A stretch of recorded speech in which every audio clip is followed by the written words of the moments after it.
बिस्मिल्लाहिर्रहमानिर्रहीम। अस्सलाम वालेकुम। 3-4 रोज़ पहले इस्लामाबाद कोर्ट में चीफ जस्टिस अतर मिन्नल्ला साहब की कोर्ट में फवाद चौधरी साहब के ख़िलाफ़ जो समी इब्राहिम साहब की दरख्वास्त है उस पर समाअत हुई। उसका मुकम्मल अहवाल मैंने आपके साथ शेयर नहीं किया था, वो आपके सामने रखता हूँ। एक तो इसमें यह है कि ये 2 केसेस की समाअत थी। एक समी इब्राहिम साहब ने जो दरख्वास्त दायर कर रखी है फवाद चौधरी साहब के ख़िलाफ़ कि उन्होंने अपने कुछ एसेट्स छुपाए हैं और इस वजह से उनको नाअहल किया जाए, और दूसरी जो दरख्वास्त थी वो है खुर्रम शेर ज़मान साहब की, जो कि जिनका PTI से तल्लुक़ है, और उन्होंने आसिफ अली जरदारी साहब की जो प्रॉपर्टीज़ हैं जो कि उनके मुताबिक उन्होंने डिक्लेयर नहीं की, उनके हवाले से केस की समाअत थी। जैसे समाअत का आगाज़ हुआ तो फैसल चौधरी साहब जो कि फवाद चौधरी साहब के भाई हैं, फैसल चौधरी साहब ने कहा अतर मिन्नल्ला साहब से कि मैंने जो है वो पावर अटारनी जमा कराया है खुर्रम शेर ज़मान के केस में, और साथ ही जो समी इब्राहिम ने जो दरख्वास्त दी है उसकी कॉपी जो है वो हमें फराहम की जाए। अतर मिन्नल्ला साहब ने कहा कि पिटीशन की कॉपी तो आपके पास होगी, जो समी इब्राहिम साहब की पिटीशन है फवाद चौधरी साहब के ख़िलाफ़। तो फैसल चौधरी साहब ने कहा वो तो है, लेकिन इन्होंने एक नई दरख्वास्त दायर की है। तो अतर मिन्नल्ला साहब ने कहा वो सिंपल दरख्वास्त है। उसके बाद अतर मिन्नल्ला साहब ने कहा फैसल चौधरी साहब से कि आसिफ अली जरदारी साहब के केस में जो आप आए हैं वो तो पहले नैब भी उस मामले को देख रहा है, तो ये अदालत उसमें मुदाखलत क्यों करे। उस पर फैसल चौधरी एडवोकेट साहब ने कहा कि अभी मेरिट पर मैं बात नहीं कर सकता और मुकम्मल फैक्ट्स और फाइल पढ़कर और फिर मैं आपको असिस्ट करूंगा। उसके बाद अदालत की जानिब से पूछा गया कि स्पीकर और चेयरमैन नैब से जवाब मांगा गया था, क्या कोई जवाब आए हैं, तो बताया गया कि कोई उनकी तरफ से जवाब नहीं आया। ये किस सिलसिले में मांगा गया था ये आगे चल के आपको बताता हूँ, इस पर तफसील से बात हुई। अतर मिन्नल्ला साहब ने कहा कि हमारे सामने प्रिसाइज सवाल ये है कि इस अदालत को किसी मुंतखब नुमाइंदे के खिलाफ पिटीशन को एंटरटेन क्यों करना चाहिए, क्योंकि उसके कंसिक्वेंसेज होते हैं। हम जब नोटिस करते हैं तो उससे भी जो है वो उसकी रेपुटेशन हार्म होती है। जो मुंतखब नुमाइंदा होता है, अदलिया के ऊपर सवालात उठते हैं, अदलिया का इदारा जो है उसके ऊपर वो एक तरह से मुतनाज़ा होता है, उसको मुतनाज़ा बनाया जाता है, और इल्ज़ाम ये लगता है कि अदलिया जो है वो पॉलिटिकल इंजीनियरिंग में जो है वो इन्वॉल्व है।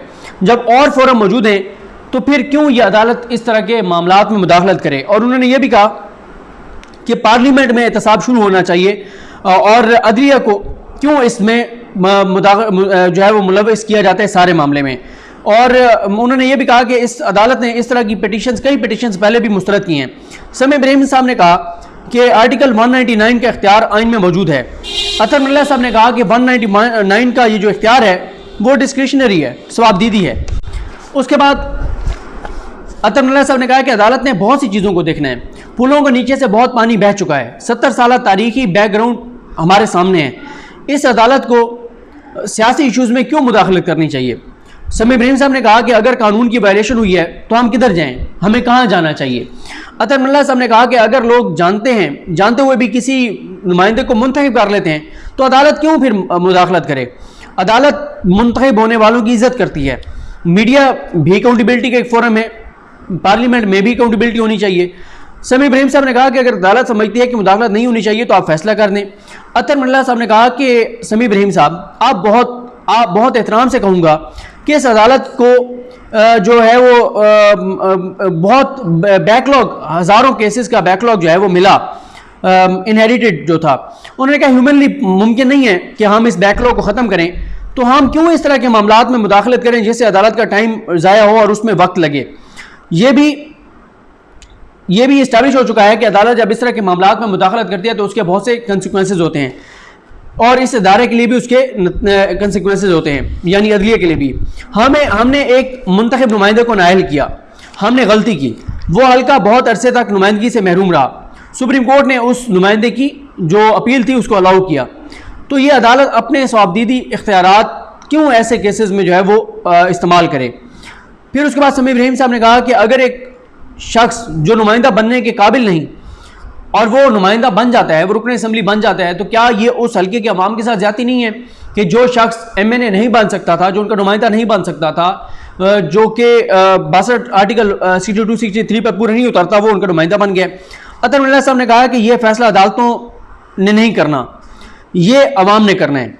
समी इब्राहिम साहब ने कहा कि कानून का सवाल आप मुअज़्ज़ज़ जजेस ने ही हल करना है। अतर मिन्नल्ला साहब ने कहा कि यह प्रोब का मामला है, यहाँ पे प्रोब होनी है।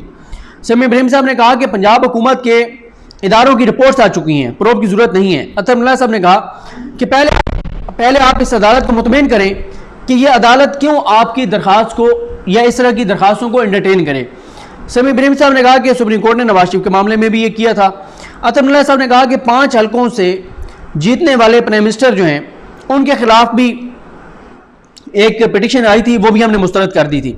आपको पता है कि सिर्फ नोटिस करने से क्या होता है? अतर मिल्ला साहब ने कहा कि जो फैसल चौधरी साहब जिस केस में वकील हैं, वो उस केस में तो नैब भी तहकीकात कर रहा है, यानी आसिफ अली जरदारी के केस में। तो समीर इब्राहिम साहब ने कहा कि मेरे केस में ऐसा नहीं है कि नैब या कोई और इदारा तहकीकात कर रहा हो। अतर मिल्ला साहब ने कहा कि प्रिंसिपल एक होना चाहिए।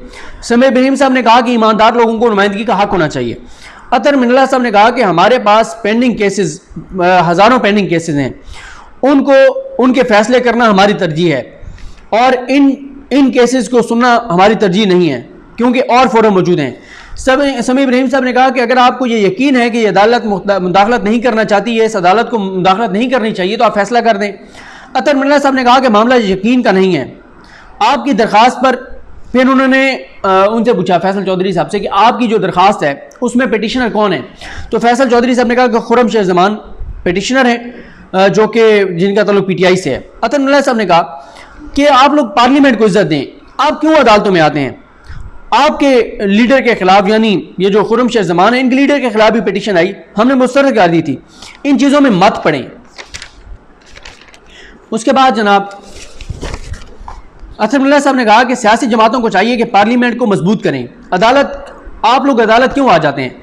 हमारे पास क्रिमिनल अपीलें पड़ी हैं, इलेक्शन कमीशन का फोरम मौजूद है, लोग जो हैं, अवाम जो है, वो सबसे बड़ा फोरम है।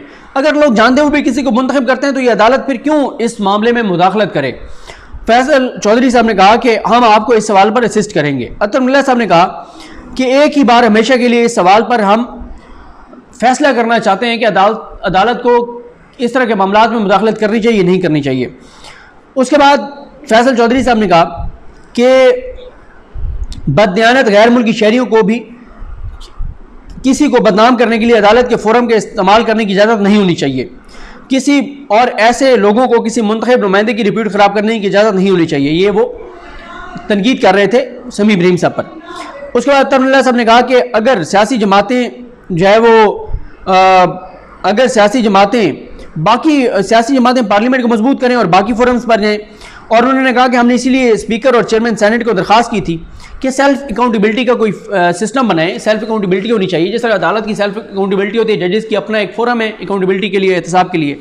समीर इब्राहिम साहब ने कहा कि जब तक वो सिस्टम नहीं बनता तो तब तक कौन ये फैसले करेगा? अतर मिल्ला साहब ने कहा कि जब तक नहीं बनता तब तक भी इस अदालत के लिए तरजीह वो लोग हैं जिनके केसेस पेंडिंग हैं। समीर इब्राहिम साहब ने कहा कि ये केस भी 2 साल से पेंडिंग है। अतर मिल्ला साहब ने कहा कि क्या ये अहम है हमारे लिए?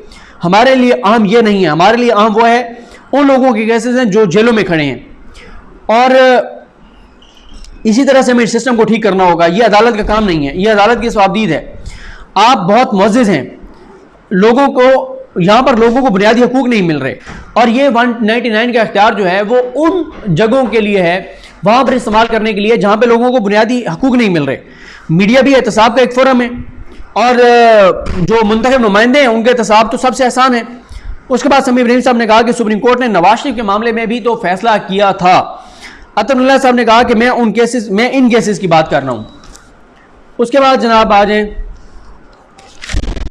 आगे। हाँ, अतर मिल्ला साहब ने कहा कि आप सब तैयारी करके हैं और अगली समाअत पर अदालत को मुतमईन करें, नवंबर में ये समाअत होगी। समीर इब्राहिम साहब ने कहा कि इन दिनों वकील ढूंढना बहुत मुश्किल है, क्योंकि इन लोगों का बहुत असर और रसूख है वकला के ऊपर, इसलिए कोई वकील इनके खिलाफ पेश नहीं होता। फैसल चौधरी साहब ने कहा कि जो वकला को पैसे नहीं देते तो इसलिए फिर उनके लिए वकील पेश नहीं होते। समीर इब्राहिम साहब ने कहा कि ये माफिया हैं, इनके लिए वकील नहीं आते, ये छाए हुए हैं सर। अतर मिल्ला साहब को कहा।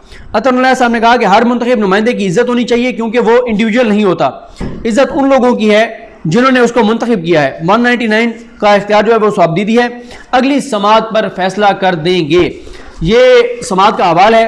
अतर मिल्ला साहब का अभी तक ये व्यू है कि अदालत जो है उसको इन केसेस में नहीं पढ़ना चाहिए, और इलेक्शन कमीशन में जाएं, पार्लियामेंट का फोरम होना चाहिए, सेल्फ अकाउंटेबिलिटी होनी चाहिए। तो लेकिन सुप्रीम कोर्ट, बहरहाल सुप्रीम कोर्ट का व्यू इस हवाले से कुछ और है। सुप्रीम कोर्ट में तो जब भी कोई मामला जाता है तो सुप्रीम कोर्ट तो इस तरह के बहुत से केसेस को एंटरटेन किया। कई अरकान असम्बली को सुप्रीम कोर्ट ने, जहाँ पे साबित हो गया कि उन्होंने कोई असासा छुपाया तो उनको नाअहल भी किया।